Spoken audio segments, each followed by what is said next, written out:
సారిక సీతార మీద ఎలా అయినా రివెంజ్ తీసుకోవాలని అనుకుంటుంది. దాని గురించి ఆలోచిస్తూ ఉంటుంది. ఆ మరుసటి రోజు ఉదయం వంటగదిలో, అమ్మా సీతారా, ఏంటి ఈరోజు ఏం వంట చేస్తున్నావు? ఏముందత్తయ్యా, మామిడికాయ పప్పు చేద్దామని అనుకుంటున్నాను. అవునా, మా సిన్నోడికి ఈ కూరంటే చాలా ఇష్టమమ్మా. అవునత్తయ్యా, ఆయన అడిగారు, అందుకే చేస్తున్నాను. ఏమ్మా, ఒంట్లో బాలేదా? కాస్త నీరసంగా కనిపిస్తున్నట్టున్నావే. అదేం లేదత్తయ్యా, కాస్త కాళ్ళు లాగుతున్నాయి అంతే. అయ్యో అవునా, మరి నాకు ఓ మాటైనా చెప్పొచ్చు కదా తల్లి. ఎళ్ళు, నువ్వెళ్ళి రెస్ట్ తీసుకో. ఈరోజు పనులన్నీ నేను చూసుకుంటానులే. అయ్యయ్యో అత్తయ్య, మీరు ఆగండి. మీరొక్కళ్ళే ఎలా చేస్తారు? అయినా మీరు నా పక్కనే ఉన్నారుగా, నాకింక ఏమి అనిపించదు. ఇద్దరం కలిసి చేసేసుకుందాం. చెబితే ఇనవు కదమ్మా నువ్వు. సరేలే, నువ్వలా కూర్చొని కూరగాయలు కట్ చేసి ఇవ్వు చాలు. సరే అత్తయ్యా అని అలా అత్తాకోడలిద్దరూ కిచెన్లో వంట చేస్తూ కబుర్లు చెప్పుకుంటుంటారు. అలా రోజులు గడుస్తూ ఉంటాయి. సీతార మరింత శ్రద్ధగా పనుల్లో నిమగ్నమవుతూ ఉంటుంది. ఈ విషయాలన్నీ సారిక గమనిస్తూనే ఉంటుంది. సారిక తనలో తాను, ఓహో, ఈ సితార ఇంట్లో నన్ను తక్కువ చేయడానికి ఈ పనులన్నీ చేస్తోంది. ఇప్పుడిక ఆలస్యం చేయకుండా ఏదైనా చెయ్యాల్సిందే అని అనుకుంటూ ఆ రోజు మధ్యాహ్నం సారిక తన ఫ్రెండ్ ప్రియాకు కాల్ చేస్తుంది. హోసే ప్రియా, అర్జెంటుగా నీకు ఒకటి చెప్పాలి. ఏంటి, ఏమైంది మళ్ళీ? మీ అత్తగారింట్లో ఏం ఘనకార్యం చేశావేంటి? ఇప్పటి వరకు చేయలేదులే కానీ ఇకపై చేద్దామనుకుంటున్నాను. ఏంటి నీ గోల? నాకొక్క ముక్క కూడా అర్థం కావడంలేదే. అందుకే కామ్గా నేను చెప్పేది విను ముందు. సర్లే చెప్పు తల్లి. నీకింతకు ముందు చెప్పా కదా ఆ సీతార గురించి, ఇంట్లో కొంచెం అందరి ముందు ఎక్కువ చేస్తుందని. చెప్పావు, అయితే ఇప్పుడు ఏమైంది? నాకిప్పుడు ఇంట్లో వాళ్ళని ఎలా హ్యాండిల్ చేయాలో ఫెంటాస్టిక్ ఐడియా వచ్చింది. హబ్బో, ఏదైనా స్కెచ్ చేసావే ఏంటి? ఎస్, ఆల్మోస్ట్ అలాంటిది. సీతార మీద డౌట్ క్రియేట్ చేసి ఆమె పేరును చెడగొట్టేస్తా చాలు. కానీ దానికోసం ఓ చిన్న డ్రామాని ప్లాన్ చేద్దాం. ప్లాన్ చేద్దాం కాదు తల్లి, నీ గొడవ నువ్వే చూసుకో. కాలేజ్ డేస్ నుంచి ఏం చేసినా ఇద్దరం కలిసే చేశాం కదా, ఇది కూడా అంతే. ఇంకేం మాట్లాడకు నువ్వు అని చెప్పి ప్రియా చెప్పేది వినకుండానే కాల్ కట్ చేసేస్తుంది సారిక. ఇక ఆ మరుసటి రోజు ఉదయం, లక్ష్మి, ఓ లక్ష్మి, సితారా, సారిక ఉన్నారా ఎవరైనా అసలు? అబ్బబ్బబ్బబ్బా, ఏంటండి పొద్దున్నే అందరినీ కంగారు పెట్టేస్తున్నారు? లక్ష్మి, ఇక్కడ నా మెడిసిన్ టానిక్ ఒకటి కనిపించట్లేదు. అది నేను ఇప్పుడు ఖచ్చితంగా వేసుకోవాలి లక్ష్మి. దాంతోపాటు కొంత డబ్బు కూడా పెట్టానే, అది కూడా కనిపించడం లేదు. కనిపించకపోవడం ఏంటండి? ఇంట్లో ఉన్నవి ఎక్కడికి పోతాయి? సరిగ్గా ఎతికావా? అంతా ఎతికాను లక్ష్మి.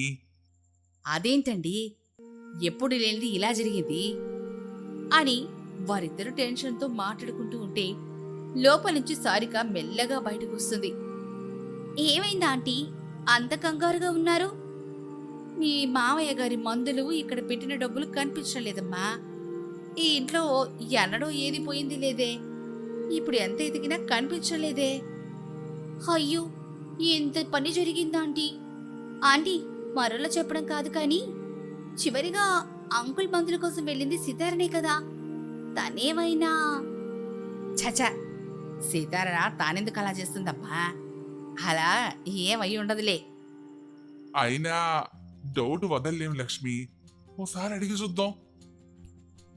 ఆ అమ్మాయికి తెలిస్తే బాధపడుతుందేమోనండి తప్పదు లక్ష్మి, అమ్మాయిని బిలు అని చెప్పగానే చేసేదేమీ లేక లక్ష్మి సీతారాని పిలుస్తుంది. సీతారా వెంటనే బయటకొస్తుంది. ఏంటత్తయ్య గారు పిలిచారు? ఏమైంది? అందరూ అలా సైలెంట్గా ఉన్నారేంటి? మీ మావయ్య గారు ఏదో మాట్లాడాలన్నారమ్మా. చెప్పండి మావయ్య, ఏమైంది? అమ్మా సితారా, ఇక్కడ పెట్టిన నా టానిక్ బాటిలు కొంత డబ్బు కనిపించడం లేదు. నువ్వేమైనా? మావయ్య గారు, మీరు నన్ను అనుమానిస్తున్నారా? అలా కాదు సీతారా, పొరపాటున నువ్వేమైనా తీసావేమోనని. సారిక ఏవి ఎరగనట్టు, సారీ సీతారా, నిజం తెలియడం కోసం నిన్ను కూడా అడగమని నేనే అలా చెప్పమన్నాను. ఏంటక్క మీరు మాట్లాడేది? అయినా అత్తయ్య, మావయ్య, మీ మందులు నేనెందుకు తీస్తాను? ఇక డబ్బు విషయానికొస్తే మిమ్మల్ని అడిగే తీసుకుంటాను, కానీ దొంగతనంగా నేనెందుకు తీసుకుంటాను? అయ్యో అలా కాదు తల్లి, నువ్వేమైనా చూసావా అని అడుగుతున్నావు అంతేనమ్మా. ఈ మాటల వెనక ఉండే ఉద్దేశాలు అలా కనిపించలేదత్తయ్యా అని చెప్పి సీతార బాధపడుతూ లోపలికెళ్ళిపోతుంది. లక్ష్మి, శంకరయ్య కూడా చిన్నబోతారు. సారిక లోపల నవ్వుకుంటూ లోపలికెళ్ళిపోతుంది. చూశారా, అనవసరంగా అమ్మాయి మీద అనుమానపడ్డారు. ఇప్పుడు చూడండి ఏమైందో. నిజమే లక్ష్మి, కానీ ఎప్పుడు లేనిది ఏమైందో అనే టెన్షన్లో. సరే, మీరెక్కువ ఆలోచించకండి. పెద్దోడికి చెప్పి మళ్ళీ నేను ఆ మందులు తెప్పించుకోండి. నేను సీతారావుతో నెమ్మదిగా మాట్లాడతాలేండి. పాపం, అమ్మాయిని అనవసరంగా బాధ పెట్టాను లక్ష్మి. నేను మాట్లాడతానని చెప్పాను కదా, మీరెళ్ళండి అని శంకరయ్యని పంపించేస్తుంది లక్ష్మి.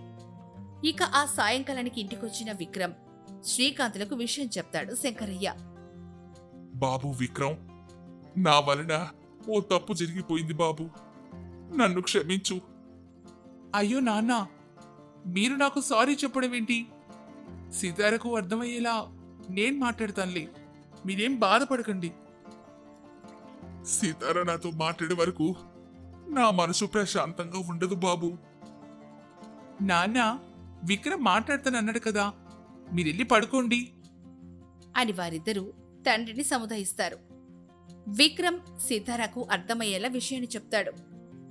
ఆ తర్వాత రోజు సీతారా, అత్తయ్య, మావయ్య, ఈ కాఫీ తీసుకోండి. అమ్మా సీతారా, నువ్వేనా? నువ్వు మళ్ళీ మాతో మాట్లాడతావని అనుకోలేదమ్మా. అవును తల్లి, నిన్ను క్షమించమని అడగడానికి కూడా మాకు మొహం చల్లలేదమ్మా. అయ్యో అత్తయ్య, ఎంత పెద్ద మాట అన్నది మావయ్య గారే కదా. పర్వాలేదత్తయ్య, కాకపోతే ఉన్నట్టుండి అలా అనేసరికి కాస్త బాధగా అనిపించింది, అంతే.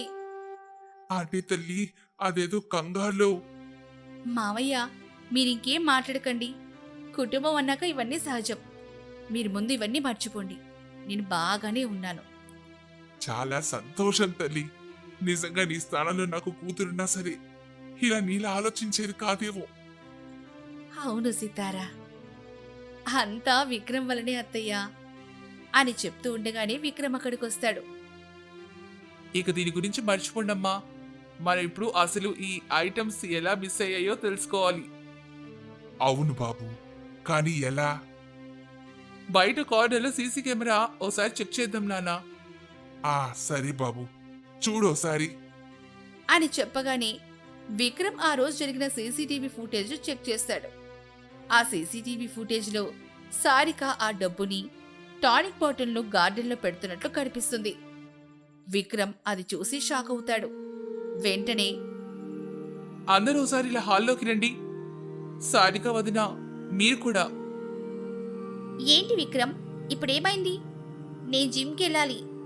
నాకు మీ సోది వినేంత టైం అయితే లేదు. జిమ్కి తర్వాత వెళ్దురులే వదిన, మీతో విషయం మాట్లాడాలి. ఏంటి విక్రమ్, ఏమైంది? ఎందుకు ఇప్పుడు అందరినీ పిలిచావు? అన్నయ్య, 2 రోజులుగా ఇంట్లో ఏం జరుగుతుందో అందరు ఎలా బాధపడుతున్నారో తెలుసు కదా. అవును విక్రమ్, ఇప్పుడు ఏమైంది? ఇంతకీ సీతారా బాగానే ఉంది కదా? సీతారా బాగానే ఉందన్నయ్య, కానీ దీనంతటికీ కారణం సారిక వదినే. సారిక కారణం ఏంట్రా? అప్పటికి సారిక చేతులు తడుముకుంటూ పక్కకి నుంచుంటుంది. నాకు అర్థం కావడం లేదు విక్రమ్, నువ్వు చెప్పేదేంటి? ఇదిగో ఈ సీసీటీవీ ఫుటేజ్ చూస్తే మీకే అర్థమవుతుందనియా అని సీసీటీవీ ఫుటేజ్ని చూపిస్తాడు. అది చూసి అంతా ఒక్కసారిగా షాక్ అవుతారు. వెంటనే శ్రీకాంత్, సరికా, ఏంటి నువ్వు చేసిన పని? నీకు అసలు మైండ్ పనిచేస్తుందా? అది అది శ్రీకాంత్ అది ఇది ఏంటి సారిక? అని సారిక మీద చేయి చేసుకోవడానికి ప్రయత్నిస్తాడు. శ్రీకాంత్ ఆగు. ఏనా చెయ్యిలేస్తోంది? ఇదేనా మేము నీకు నేర్పించిన సంస్కారం? అవును శ్రీకాంత్, ఎంత కోపం వస్తే మాత్రం ఆడపిల్ల మీద చెయ్యి చేసుకోవడం ఏంట్రా? వాళ్ళు మన ఇంటికి కోడలుగా వచ్చిన వాళ్ళురా, చాలా గౌరవంగా చూసుకోవాలి. చూసావా చూసావా సారిక, నువ్వు ఎంత చేసినా వీళ్ళింకా నిన్ను వెనకేసుకొని వస్తున్నారు. అని శ్రీకాంత్ అంటున్నా సరే సారిక మాత్రం ఏం మాట్లాడకుండా అలాగే మౌనంగా ఉండిపోతుంది. అమ్మా సారిక, ఇదంతా నువ్వు ఎందుకు చేశావో నేను అడగనమ్మా. కానీ నువ్వు ఈ ఇంటికి పెద్ద కోడలివి. నీకంటూ కొన్ని బాధ్యతలుంటాయి. అవునమ్మా సారిక, నీకెన్నోసార్లు ఎన్నో విధాలుగా వీటన్నిటి గురించి చెప్తూనే ఉన్నాను కదమ్మా.